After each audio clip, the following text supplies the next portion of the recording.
আমরা এখানে কেসিএল শিখতেছি। কেসিএল এর কাজ কি? যে পরিমাণ কারেন্ট ঢুকবে সেই পরিমাণ কারেন্টই বের হবে, অর্থাৎ ইনপুট কারেন্ট যতগুলো সমষ্টি আউটপুট কারেন্টের সমান। এখানে যদি 2 ঢোকে এদিকে 1 1 মানে 2, এদিকে 3 ঢুকলে এদিকে 1, এদিকে 2, এদিকে 1 হতেই পারে, তার মানে 3, মানে যা ঢুকবে, যে ইনপুট ঢুকবে সেটুকু ইনপুট আউটপুট বের হবে। তাহলে আমরা এখন সার্কিটে আসি। আমরা এটা কীভাবে কানেকশন করবো? এখানে একটা ভোল্টেজ সোর্স লাগাবো। ভোল্টেজ সোর্সের পজিটিভ প্রান্তের সাথে অ্যামিটারের পজিটিভ প্রান্ত লাগাবো আমরা, অর্থাৎ আমরা এখানে মোট কারেন্ট আগে বের করতেছি। তাহলে অ্যামিটারের পজিটিভ প্রান্তে লাগাবো এবং অ্যামিটারের নেগেটিভ প্রান্তের সাথে এটা বের হবে কি রেজিস্ট্যান্সের 2 মাথা দিয়ে বের হয়ে এটা আমরা নেগেটিভ প্রান্তের সাথে ভোল্টেজ সোর্সে লাগাই দিব। তাহলে এটা আমাদের হলো মূল সার্কিট। তাহলে অ্যামিটারের পজিটিভ, অ্যামিটারের নেগেটিভ দিয়ে বের হয়ে রেজিস্ট্যান্সের মধ্যে দিয়ে বের হয়ে এদিক দিয়ে এসে ভোল্টেজ মিটারে আমরা লাগাই দেবো। তাহলে আমরা এবার মূল কাজে চলে আসি।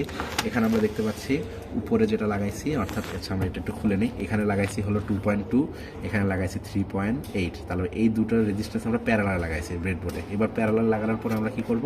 এখান থেকে একটা তার বের করে রেখে দিই, এখান থেকে একটা তার আমরা বের করে রেখে দিই। তাহলে এই 2 প্রান্ত তার আমরা বের করলাম। এবার আমরা কি করব? এই প্রান্ত, অর্থাৎ এখানে আমরা ভোল্টেজ সোর্স থেকে কি করব? ভোল্টেজ সোর্সের হলো পজিটিভ প্রান্ত দিয়ে, ভোল্টেজ সোর্সের পজিটিভ প্রান্ত দিয়ে অ্যামিটারের পজিটিভ প্রান্ত আমরা নিয়ে যাবো। এটা হলো অ্যামিটারের পজিটিভ প্রান্ত, আর আমরা এটাকে অ্যামিটার বানাই নেব। তাহলে মাল্টিমিটারকে অ্যামিটার বানাই নিলাম। তাহলে কী করবো? পজিটিভ প্রান্তের সাথে লাগাই দিলাম। এটা আমরা এখানে পজিটিভ প্রান্তের সাথে লাগাই দিলাম। তার মানে পজিটিভ প্রান্ততে ঢুকলো, ঢুকে এবার কী হবে? নেগেটিভ দিয়ে বের হবে। তাহলে এটা হলো নেগেটিভ। এটা কী করবো? আমরা এটার সাথে লাগাই দিব। তাহলে আমরা কী করতে পারি? এবার আমরা কানেক্টিং ওয়্যার, অর্থাৎ ক্রোকোডাইল ক্লিপ দিয়ে আমরা এই কী করলাম? এই বরাবর লাগাই দিলাম। তার মানে এই বরাবর আমাদের সার্কিটটা কমপ্লিট। এই বরাবর আমাদের সার্কিটটা হলো কমপ্লিট। এবার কি করব? এই পাশটা, অর্থাৎ এর দিয়ে ভোল্টেজ দিয়ে ঢুকছে, অ্যামিটার দিয়ে ঢুকে এদিক দিয়ে সার্কিটে গেল। এবার সার্কিটের এই পাশ দিয়ে নেগেটিভ দিয়ে বের হয়ে আমরা ভোল্টেজ সোর্সের নেগেটিভ প্রান্তটা এইখানে লাগাই দিব। তাহলে এখানে আমরা লাগাই দিলাম। আচ্ছা, এবার লাগাই দিয়ে আমরা কি করব? অ্যামিটারে আমরা মান দেখব। তাহলে এখানে আমরা এবার ভোল্টেজ সোর্সটাকে অন করে দিই। আমরা এখানে 5 ভোল্ট ব্যবহার করতেছি।